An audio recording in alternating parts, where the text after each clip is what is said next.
Bismillahirrahmanirrahim. Assalamualaikum warahmatullahi wabarakatuh. Selamat siang semuanya. Saya Siti Mardia, mahasiswi program studi pendidikan Bahasa Inggris, Fakultas Keguruan dan Ilmu Pendidikan, Universitas Islam Syekh Yusuf Tangerang. Video kali ini diajukan untuk memenuhi tugas evaluasi kegiatan terstruktur 2 dalam mata kuliah Pendidikan Pancasila dengan dosen pengampu Bapak Rizal Fahmi, BA MPD. Pada video ini, saya akan membahas jumlah pengangguran di Indonesia yang terus meningkat selama pandemi COVID-19. Jumlah pengangguran meningkat selama pandemi COVID-19. Coronavirus atau yang sekarang kita kenal dengan COVID-19 merupakan jenis penyakit menular yang disebabkan oleh jenis coronavirus yang baru ditemukan yang sudah masuk ke Indonesia sejak Maret 2020 yang lalu. Ternyata virus ini tidak hanya menyerang manusia, tetapi juga menyerang perekonomian Indonesia sehingga membuat ekonomi Indonesia semakin terpuruk. Karena dengan adanya pandemi COVID-19 ini, angka pengangguran di Indonesia meningkat. Adapun penyebab utama meningkatnya angka pengangguran di masa pandemi COVID-19 ini ialah banyaknya PHK, adanya peraturan pemerintah tentang lockdown, PSBB, dan social distancing. Pandemi COVID-19 yang berdampak buruk pada perekonomian Indonesia secara tidak langsung turut memengaruhi naiknya angka pengangguran. Badan Perencanaan Pembangunan Nasional atau Bappenas memperkirakan tingkat pengangguran terbuka atau TPT pada tahun 2020 mencapai 8,1% hingga 9,2% dan angka pengangguran diperkirakan naik 4 hingga 5,5 juta orang.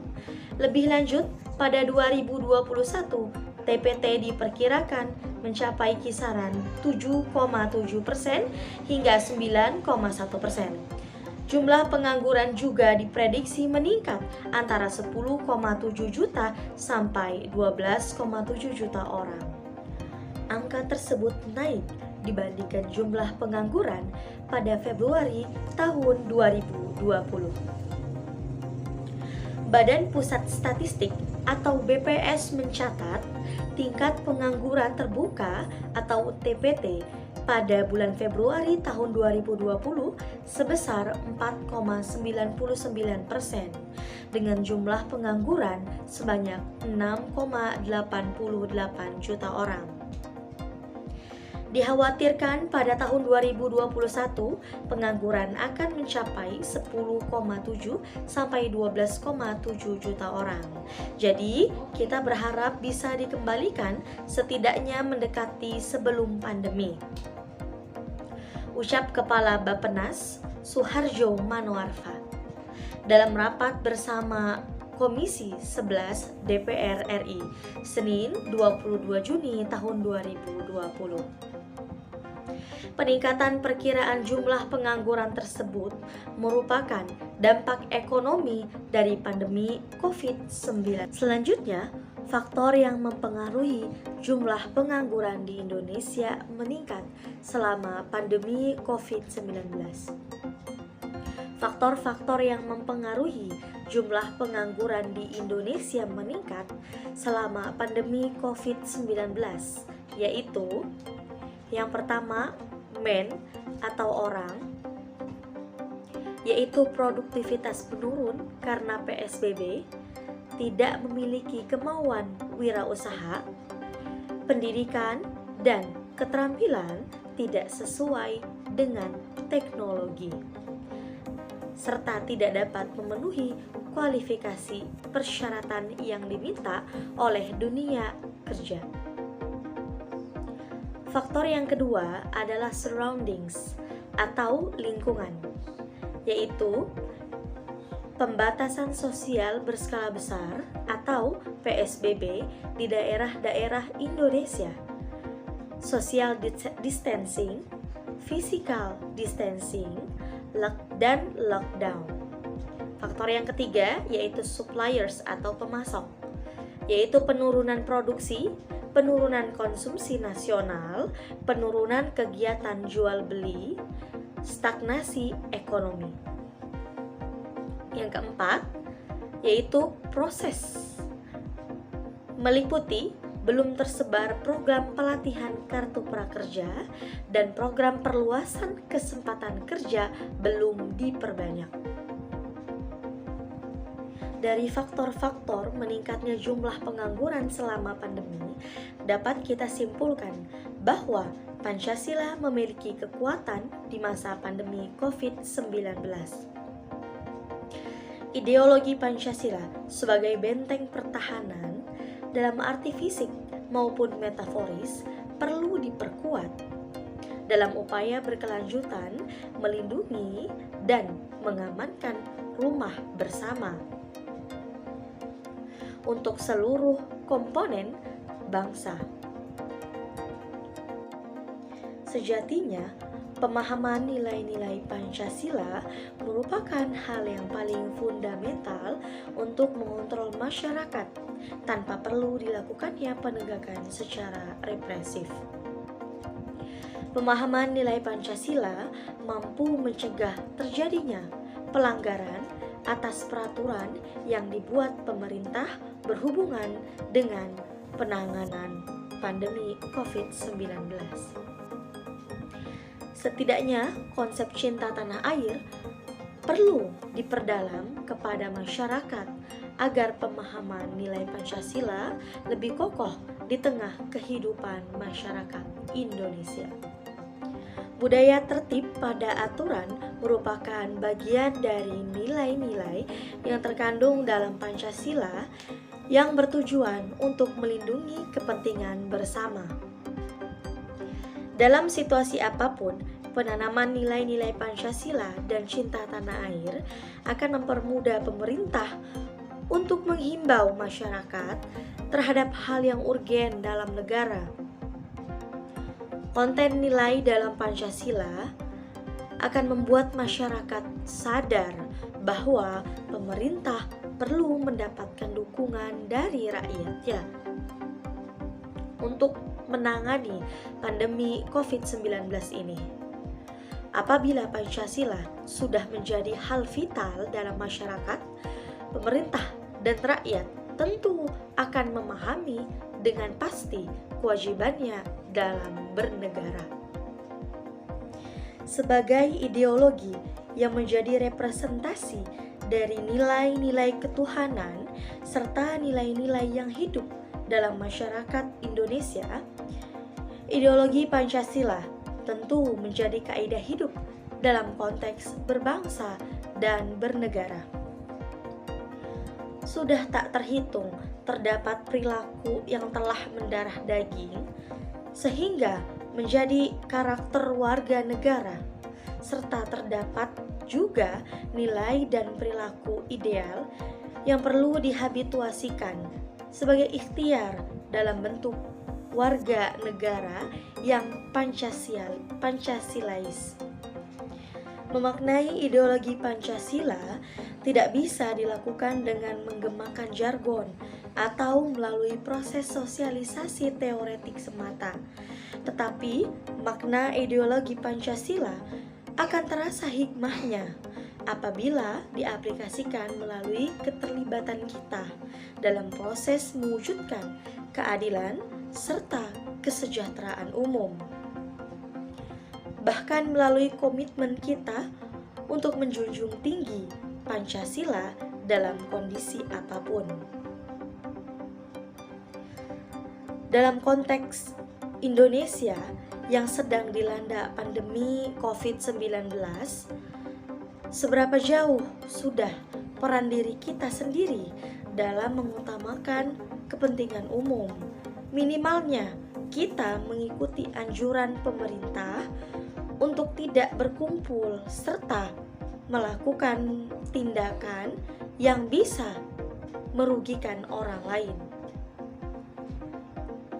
Plato, filsuf kelahiran Athena, pernah memberikan definisi mengenai negara ideal yang dipimpin oleh seorang raja filsuf atau raja yang bijak, tetapi tidak pernah terrealisasikan sampai saat ini karena prosesnya yang begitu rumit serta susahnya untuk mencapai kesepakatan. Refleksi yang bisa diambil, tidak perlu kita menjadi individu yang berkuasa untuk memberikan dampak positif bagi orang lain. Cukuplah berkontribusi sesuai dengan kapasitas kita sendiri. Keganasan arus perubahan belakangan ini bahkan digambarkan berlangsung begitu cepat dan simultan, membuat waktu tidak lagi berlari tunggang langgang, tetapi sudah meluncur lebih cepat daripada terjangan badai dan tsunami. Bahkan adu cepat dengan sambaran petir yang berkejapan di langit. Sejauh ini, bangsa Indonesia dinilai mampu melewati berbagai guncangan keras arus perubahan, terutama karena bertumpu kuat pada Pancasila. Seperti halnya sekarang ini, manakala bangsa ini sedang mengalami masa sulit, kekuatan Pancasila dapat menjadi sandaran filosofis dan benteng pertahanan terakhir untuk lepas dari semua belenggu yang menjerat sendi-sendi kehidupan. Setelah jauh berjalan 76 tahun, Republik Indonesia diharapkan semakin memperkokoh semangat persatuan, persaudaraan, bela rasa, dan gotong royong yang mengacu pada Pancasila dalam perjalanan panjang ke depan untuk kesejahteraan seperti amanat muqaddimah konstitusi. Terlebih, secara yuridis formal, Presiden Joko Widodo telah mencanangkan hari lahir Pancasila lewat keputusan Presiden nomor 24 tahun 2016. Dengan adanya pandemi ini, harapannya semua komponen bangsa mampu meneguhkan wujud renjang atau passion untuk tetap setia pada Pancasila. Kesetiaan mestinya bisa diaktualisasikan dengan tidak hanya sekadar hafal teksnya, namun nilai-nilai yang terkandung di dalamnya dapat diimplementasikan dalam kehidupan sehari-hari. Dengan demikian, harapannya Pancasila dapat semakin membumi sebagai nafas filosofis kehidupan, selaras dengan pesan Bung Karno pada tanggal 1 Juni 1945 bahwa Pancasila adalah media pemersatu untuk menghadirkan kemaslahatan, kebahagiaan bersama bagi bangsa Indonesia dengan keanekaragaman budayanya. Di saat pandemi COVID-19 ini, kita dapat menerapkan nilai-nilai Pancasila sebagai berikut. Sila ke-1, melakukan cara dengan berdoa dan berserah diri kepadanya untuk keselamatan agar virus ini akan segera berakhir dari dunia.